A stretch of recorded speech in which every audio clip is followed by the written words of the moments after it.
Hi friends, what annual installment will discharge a debit of Rs 550 due in 5 years at 8% simple interest? 5 ஆண்டுகளில் 8% தனி வட்டியில் ரூபாய் 580 தவணை முறையில் செலுத்தினா அதன் கடன் தொகை எவ்வளோன்னு கேட்டிருக்காங்க. இந்த சம் வந்து சிம்பிள் இன்ட்ரெஸ்ட் சம் தான், பட் வந்து தவணை முறையில்ன்றதை ஒன்று மென்ஷன் பண்ணியிருக்காங்க. இப்போ நார்மலாக ஒருத்தவங்கள்ட்ட போய் நம்ம தவணை வாங்குகிறோம்னா அதை வந்து அமௌண்ட்டை வந்து பிரித்து கொடுக்கறது தான் நம்ம தவணை முறைன்னு சொல்லுவோம். அந்த தவணை முறைக்கும் கூட்டு வட்டி சம் ரெண்டும் ஒரே மாதிரி தான் இருக்க மாதிரி இருக்கும்.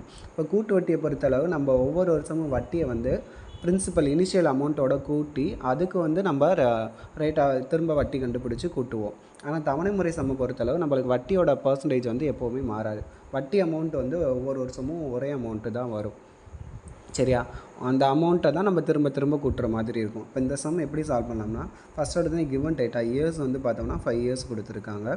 ரேட் ஆஃப் இன்ட்ரெஸ்ட் பார்த்தோம்னா 8% கொடுத்துருக்காங்க. அப்புறம் இந்த 580ன்றது எதை மென்ஷன் பண்ணுறாங்கன்னா, 580 தான் நம்ம கொடுக்க வேண்டிய அமௌண்ட்டு. மொத்த அமௌண்ட் வந்து நம்ம கொடுக்க வேண்டிய அமௌண்ட் எவ்வளோ பார்த்தோம்னா, அமௌண்ட் இஸ் ஈக்குவல் டு எவ்வளோனா 580 ரூபா நம்ம கொடுக்கணும். ஓகேவா? இப்போ வந்து நம்ம இதை எப்படி கண்டுபிடிக்க போகிறோம்னா, பர்சன்டேஜை வச்சு கண்டுபிடிக்க போகிறோம். இதே இது ஃபார்முலா யூஸ் பண்ணி எக்ஸ்ன்னு வச்சு ஒவ்வொரு வருஷமும் அப்படி போடுறது வந்து நிறையா ஸ்டெப்ஸ் எடுக்கும். இதே இது நம்ம பர்சன்டேஜ் வச்சு போட்டோம்னா நம்மளுக்கு ஈஸியாக வந்துடும். ஃபஸ்ட் எடுத்து பர்சன்டேஜ் வச்சு எப்படி கண்டுபிடிக்கணும், பர்சன்டேஜ்னாலே நம்ம எதுக்கு பார்க்குறது, 100க்கு பார்க்குறது தான் நம்ம பர்சன்டேஜ்னு சொல்லுவோம். அப்போ ஃபஸ்ட்டு வருஷம் நம்மளுக்கு வந்து வட்டி எடுக்க மாட்டாங்க தவணை முறையை பொறுத்தளவு. ஃபஸ்ட் இயர் வந்து நம்மளுக்கு அப்படியே அமௌண்ட்டை கொடுத்துருவாங்க. 100% இருக்குன்னா நம்ம அந்த அமௌண்ட்டை அப்படியே கொடுத்துருவாங்க. இந்த 100% தான் நம்ம ஸ்டார்டிங்கில் கொடுக்குற இனிஷியல் அமௌண்ட். ஓகேவா? அதுக்கு அடுத்த வருஷம் பார்த்தோம்னா செகண்ட் இயரில் நம்ம எவ்வளோ கொடுப்போம்னா 8% வட்டியோட 108% கொடுப்போம். ஓகேவா? Already 100% principal amount starting initial amount இருக்குல்ல, அதை கொடுப்போம்.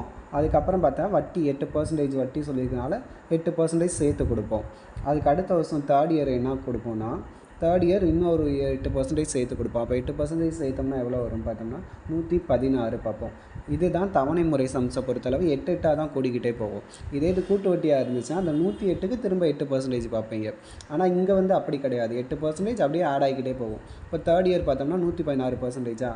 அதுக்கடுத்து ஃபோர்த் இயர் பார்த்தோம்னா நம்மளுக்கு எவ்வளோ போட்டோம்னா திரும்ப ஒரு 8 கூட்டணும்னா 124% வருமா. அதே மாதிரி ஃபிஃப்த் இயர் எதுக்காண்டி 5 வருஷம் போகிறோம்னா நம்மளுக்கு 5 ஆண்டுகள் கொடுத்துருக்கனால 5 இயர்ஸ் போகிறோம். அப்போ திரும்ப ஒரு 8% கூட்டணும்னா நம்மளுக்கு எவ்வளோ வரும், 132 வருமா. இப்போ இதை ஃபுல்லாக சம் பண்ணோம்னா நம்மளுக்கு எவ்வளோ வரும்னா 6 4 10 10 20க்கு 0 மிச்சம் 2 5 6 6 2 8 1 2 3 4 5 580% வருதா. 580% தான் இந்த டோட்டலாக 5 வருஷத்துக்கு வர பர்சன்டேஜில் நம்ம கண்டுபிடிச்ச பார்த்தோம்னா 580. இந்த 580% தான் நமக்கு என்னன்னா 580% தான் நம்மளுக்கு 580 ரூபா. ஓகேவா? அப்போது நம்மளுக்கு இனிஷியலாக ஸ்டார்டிங் அமௌண்ட்டு தான் நம்மளுக்கு கேட்டிருக்காங்க. பிரின்சிபல் கடன் தொகை எவ்வளோ ஃபஸ்ட்டு வாங்கினா அந்த கடன் தொகை எவ்வளோன்னு தான் கேட்டிருக்காங்க. கடன் தொகை எவ்வளோன்னு பார்த்தோம்னா நம்மளுக்கு அந்த 100%ன்றது தான் கடன் தொகை. ஓகேவா?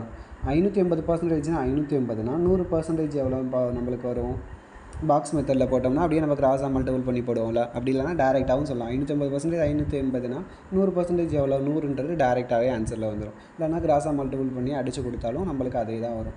580 கேன்சல் ஆகும், டேரெக்டாக நம்ம x = 100ன்னு கிடச்சிடும். ஓகேவா? இப்போது அந்த சம் உங்களுக்கு கொஞ்சம் புரிஞ்ச மாதிரி இருக்கும். இப்போ இன்னொரு சம் பாருங்களேன், அதே மாதிரி தான். What annual instalment will discharge a debit of Rs 1092 due in 3 years at 12% of simple இன்ட்ரெஸ்ட்னு சொல்லி கேட்டிருக்காங்க. இதுவும் ஆனுவல் இன்ஸ்டால்மெண்ட்னா என்னது, தவணை முறையில் கட்டணும்னு சொல்லியிருக்காங்க. இந்த Rs 1092 இருக்கா, இதுதான் நம்ம செலுத்த வேண்டிய கடன் தொகை. ஓகேவா? 3 வருஷத்தில் கட்டணுமா, 12% இன்ட்ரெஸ்ட்டில் கட்ட போகிறோமா. இதுவும் நம்ம அதே மாதிரி தான் பர்சன்டேஜை வச்சு தான் நம்ம கண்டுபிடிக்க போகிறோம். இதே இது நம்ம அமௌண்ட்டுக்கு பதில் எக்ஸ்ன்னு வச்சு போட்டோம்னா அது பெரிய ஸ்டெப்பாக போகும். அது வந்து நம்மளுக்கு தேவையில்லாதது. ஈஸியாக ஆன்சர் எப்படி கண்டுபிடிக்கலாம்னா, இப்போ அமௌண்ட் வந்து நம்மளுக்கு கிவன் டேட்டா எழுதிக்கலாம். அமௌண்ட் வந்து எவ்வளோனா 1092. ஓகேவா? நம்பர் ஆஃப் இயர்ஸ் காலம் வந்து எவ்வளோ கொடுத்துருக்காங்கன்னா 3 இயர்ஸ் சொல்லியிருக்காங்க. அதே மாதிரி rate of interest simple interest வந்து ரேட் ஆஃப் இன்ட்ரெஸ்ட் எவ்வளோ கொடுத்துருக்காங்கன்னா 12%ன்னு சொல்லி கொடுத்துருக்காங்க. அதே மாதிரி இனிஷியல் அமௌண்ட்டு நம்ம எவ்வளோ எடுப்போம், ஃபஸ்ட் இயர்ஸில் முதல் வருஷம் நம்மளுக்கு எவ்வளோ வரும்னா அப்படியே நம்ம 100% அமௌண்ட்டை நம்ம கொடுக்கணும். அவங்க தவணை முறையில் எவ்வளோ பிரித்து கொடுக்குறாங்களோ அதில் வருஷம் மட்டும் நம்மளுக்கு வட்டி இல்லாமல் கொடுப்பாங்க. சரியா, 100% அப்படியே கொடுத்துருவாங்க. இது செகண்ட் வருஷம்னா அவங்க எவ்வளோ பர்சன்டேஜ் வட்டி சொல்கிறாங்களோ அந்த வட்டியோடு சேர்த்து அந்த தவணைக்கு தொகையும் சேர்த்து கொடுக்கணும். அப்போது 100%, அப்போது ப்ளஸ் 12%னால் எவ்வளோ வரும், 112 வருமா. இது மூணாவது வருஷம்னா இன்னொரு 12%. இனிஷியல் அமௌண்ட்டு நம்ம எவ்வளோ வந்தது வாங்கியிருக்கோமோ அதுக்கு தான் 12% எக்ஸ்ட்ரா ஆட் ஆகும். அப்போ 100க்கு 12%னா 12 தான். அப்போது 112ஓட அகைன் 12 சேர்த்தோம்னா எவ்வளோ வரும், 124. ஓகேவா, 124% வருமா. இப்போ இதை ஃபுல்லாக ஆட் பண்ணோம்னா 2 + 4 6, அதுக்கடுத்து 1 + 2 3, 336 வருதா. இப்போ இந்த 336% தான் நம்மளுக்கு கொடுத்துருக்க அமௌண்ட்டு, டோட்டல் அமௌண்ட்டு. நம்ம லாஸ்ட்டாக ஃபைனலாக கொடுக்குற அமௌண்ட்டு தான் இந்த 336ன்றது, 1092ன்றது. அப்போ நம்மளுக்கு எவ்வளோ வேணும், இனிஷியலாக நம்ம ஸ்டார்டிங்கில் கொடுக்குற அந்த 100% அமௌண்ட்டு தான் நம்மளுக்கு கொஸ்டினில் கேட்டிருக்காங்க. ஸோ 100% என்ன, லாஸ்ட் சம்மில் அந்த டேரெக்டாக அவங்க கேன்சல் ஆகிற மாதிரி இருந்துச்சு. இப்போ 100% கேட்டிருக்காங்க. இப்படி இருந்துச்சு நம்ம என்ன செய்வோம், 336% தான் 1092னா 100% எவ்வளோனா அப்படியே கிராஸாக மல்டிபிள் பண்ணுவோமா. அப்போது x × 336 is equal to 100 × 1092. நம்மளுக்கு தேவை எக்ஸோட வேல்யூ தான் வேணும். இனிஷியலாக நம்மளுக்கு 100% தான் எவ்வளோன்னு கண்டுபிடிக்க போகிறோம், அமௌண்ட் எவ்வளோன்னு. ஸோ எக்ஸோட வேல்யூ தான் வரும்.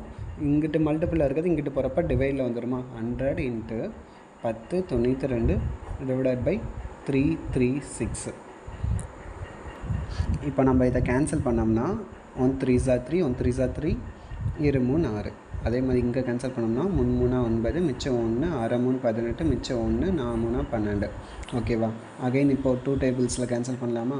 2 டேபிள்ஸில் கேன்சல் பண்ணோம்னா 5 2 10, 6 2 12, 1 2, மிச்சம் 1, 8 2 16, 2 4. அதுக்கடுத்து திரும்ப அகைன் 2 டேபிள்ஸில் போட்டோம்னா 2 4, 8 2 16, 9 2 18, 1 2. அதுக்கடுத்து எந்த டேபிளில் கேன்சல் ஆகும், 7வது ஐப்படில் கேன்சல் பண்ணோம்னா 4 7 28, இங்கே அடித்தோம்னா 1 7, மிச்சம் 2, 3 7 21. அதுக்கடுத்து இந்த 4ஐயும் இந்த 100ஐயும் அடித்தோம்னா 2 8, மிச்சம் 2, 5 20. இப்போ 25 × 13 நம்ம மல்டிபிள் பண்ணோம்னா நம்மளுக்கு எவ்வளோ வரும்னா 325 வரும். இந்த சம்மோட ஆன்சர் 325. 325 தான் நம்ம ஸ்டார்டிங்கில் கொடுக்குற அந்த 100%. அதுக்கடுத்து ஒரு 12% வட்டி ஆட் ஆகும். அதுக்கடுத்து இன்னொரு 12% ஆட் ஆகும். சரியா. அப்போ இனிஷியல் அமௌண்ட்டு நம்மளுக்கு எது இந்த சம்மோட ஆன்சர் இப்போ எதுன்னு பார்த்தோம்னா 325ன்றது. இப்போ அகைன் ஒரு இடம் பார்த்துடலாம். இந்த சம்மில் ஃபஸ்ட்டு எடுத்தோன்னே அமௌண்ட் வந்து 1092 கொடுத்துருக்காங்க. காலம் வந்து பார்த்தோம்னா 3 இயர்ஸில் கட்டணுமா. ரேட் ஆஃப் இன்ட்ரெஸ்ட் வந்து 12%. இது வந்து ஆனுவல் இன்ஸ்டால்மெண்ட்டுன்னு கொடுத்துருக்கனால தவணை முறையில் கொடுக்கணும்னு சொல்லி கொடுத்துருக்காங்க. அப்போ இதை வந்து நம்ம பர்சன்டேஜ் வச்சு கண்டுபிடிக்க போகிறோம். ஃபஸ்ட்டு வருஷம் பார்த்தோம்னா அந்த தவணை தொகை வந்து வட்டி எடுக்காமல் கொடுப்பாங்க, அதுதான் 100%. தவணை தொகை நம்ம எவ்வளோ வாங்குகிறோமோ அதை வட்டி எடுக்காமல் கொடுப்பாங்க, 100%. அடுத்த வருஷம் பார்த்தோம்னா வட்டி போட்டுருவாங்க. வட்டி எவ்வளோ வரும்னா 12%. அடுத்த வருஷம் இன்னொரு 12% இதோட சேர்த்து ஆட் ஆகும். அப்போ 124%. அப்போ எல்லாத்தையும் ஆட் பண்ணோம்னா 336% நம்மளுக்கு கிடச்சிருக்கு. இந்த 336% தான் நம்மளோட மொத்த அமௌண்ட்டு. 1092 3 வருஷத்தில் கட்டுற மொத்த அமௌண்ட்டோட பர்சன்டேஜ் பார்த்தோம்னா 336%. இது 336% தான் 1092. அப்போ 100% எவ்வளோன்னு கண்டுபிடிக்கிறோம். ஜஸ்ட் அப்படியே கிராஸாக மல்டிபிள் பண்ணி கேன்சல் பண்ணோம்னா நம்மளுக்கு ஈஸியாக ஆன்சர் வந்துடுது. ஓகேவா. இந்த வீடியோ நான் உங்களுக்கு பிடிச்சிருந்தால் மறக்காமல் நம்ம சேனலை சப்ஸ்கிரைப் பண்ணுங்கள். அது போக உங்கள் ஃப்ரெண்ட்ஸுக்கும் ஷேர் பண்ணுங்கள்.